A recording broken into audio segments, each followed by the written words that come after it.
warahmatullahi wabarakatuh. Perkenalkan, saya Riki Rusita Rahayu, NIM A7101800058, mahasiswi dari Program Studi Pendidikan Teknik Informatika, Fakultas Keguruan dan Ilmu Pendidikan, Universitas Muhammadiyah Surakarta. Kali ini saya akan menjelaskan mengenai bagaimana para penyerang berhasil melihat atau mengambil bahkan menghancurkan data ataupun informasi dari sebuah perusahaan. Lalu langkah atau teknologi apa yang bisa diterapkan untuk menghindari serangan tersebut? Serangan terhadap keamanan sistem informasi atau security attack dewasa ini seringkali terjadi kejahatan komputer atau cybercrime pada dunia maya, seringkali dilakukan oleh sekelompok orang yang ingin menembus suatu keamanan sebuah sistem data.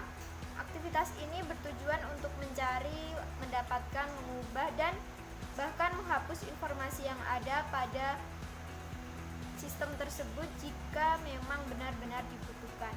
Jenis ancaman yang dapat menyerang piranti lunak dalam perusahaan yang berbahaya yaitu yang pertama, virus.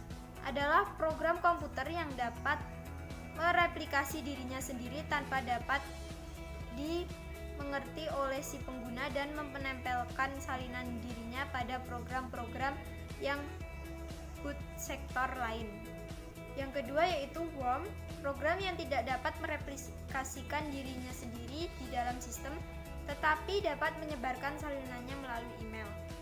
Yang ketiga yaitu Trojan horse, program yang tidak dapat mereplikasi atau mendistribusikan dirinya sendiri namun disebarkan sebagai perangkat.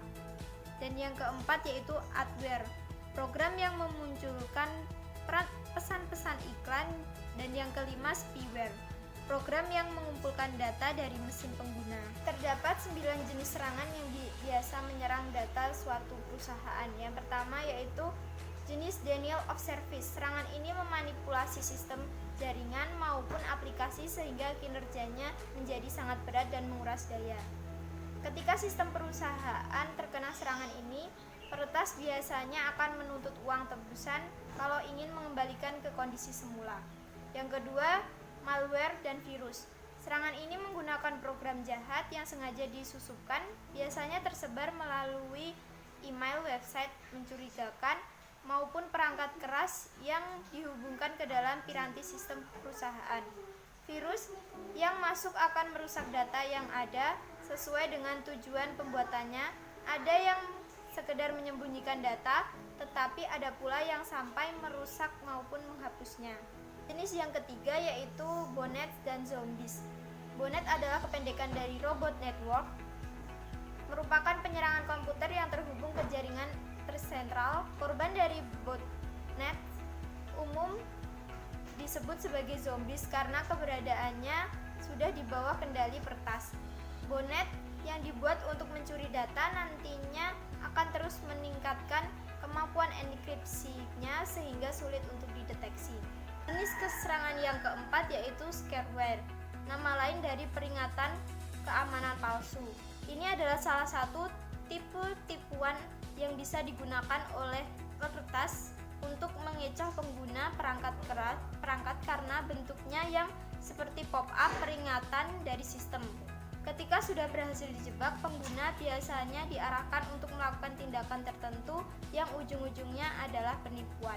Yang kelima yaitu phishing, berhubungan dengan pencurian data. Biasanya data-data yang dicuri merupakan data penting seperti PIN, password, dan username. Yang keenam yaitu credential reuse, merupakan konsep dari jenis serangan ini menggunakan ulang beragam informasi penting yang sudah hacker dapatkan sebelumnya. Dan jenis serangan yang ketujuh yaitu SQL injection, banyak dilakukan oleh para hacker untuk menyerang data-data penting yang berkaitan dengan situs-situs layanan publik. Dan yang kedelapan yaitu cross-site scripting, serangan yang berusaha merusak atau mengambil alih suatu website tertentu, terutama instansi pemerintahan atau perusahaan di sektor perbankan dan keuangan. Dan yang terakhir yaitu jenis serangan man in the middle. Jenis serangan ini menempatkan hackers di tengah-tengah komunikasi antara dua orang dan bisa mencuri informasi dari kedua orang itu. Contoh kasus serangan yang pernah terjadi yaitu serangan dari virus ransomware WannaCry yang menyerang 150 negara. Pada bulan Mei 2017, publik dikejutkan dengan serangan ransomware yang diklaim merupakan salah satu serangan cyber terbesar yang pernah terjadi di dunia. WannaCry memanfaatkan tool senjata cyber Dinas Intel Amerika Serikat (NSA) yang dicuri, peretas, dan dibocorkan di internet. Inilah yang membuat WannaCry mampu menginfeksi ribuan sistem komputer di puluhan negara dalam hitungan jam. Terdapat lebih dari 150 negara termasuk Indonesia yang terkena dampaknya. Serangannya tak pandang bulu mulai dari industri otomotif, telekomunikasi, perbankan, hingga rumah sakit menjadi korban dan dipaksa untuk membayar tebusan. Rumah sakit kanker Darmais di Jakarta merupakan salah satu yang terkena dampaknya serangan WannaCry. Kerugian akibat serangan ransomware ini yaitu menyebabkan kelumpuhan pada sistem. Untuk kerugian pada RS Darmais membuat sistem komputer untuk proses pendaftaran menjadi lambat yang berdampak pada penumpukan pasien. Hal yang perlu dilakukan untuk melindungi dan menghindarkan perusahaan dari ancaman keamanan cyber yang pertama yaitu dengan pastikan penyedia cloud dan aplikasi mengikuti praktik terbaik keamanan data. Yang kedua, memberikan pelatihan keamanan cyber kepada karyawan. Dan yang ketiga, mengutamakan aset perusahaan yang Anda miliki. Yang ketiga, cadangkan data secara berkala. Yang keempat, dengan fokus pada kekuatan kata sandi perusahaan dan kredensial karyawan. Yang kelima, gunakan VPN di seluruh saluran koneksi. Yang keenam, implementasikan program pendeteksi ancaman. Dan yang terakhir, lakukan pengujian keamanan secara rutin. Sekian penjelasan dari saya. Apabila ada kesalahan dan kekurangan, saya mohon maaf yang sebesar-besarnya. Wassalamualaikum warahmatullahi wabarakatuh.